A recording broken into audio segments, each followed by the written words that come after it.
আমার গাড়ি আছে, থাক গেলাম, তুই বসে তরমুজ খা।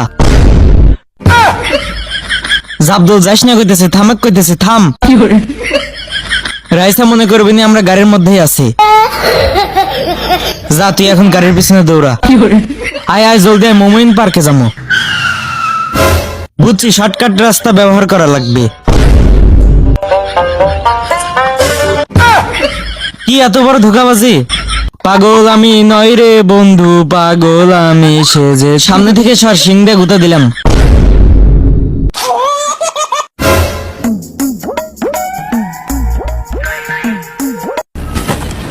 দৌড়ে যাবি কোথায়? যা আসতেছে। এত বড় জায়গায় কোথায় আছে কিছুই তো বুঝতে পারতাছি না। ছক্কা আমি জিতে গেছি। কি ভাবছো আমি খুঁজে পাবো না? এই মাইকের ভিতর লুকাছো, দাঁড়া দেখাইতেছে।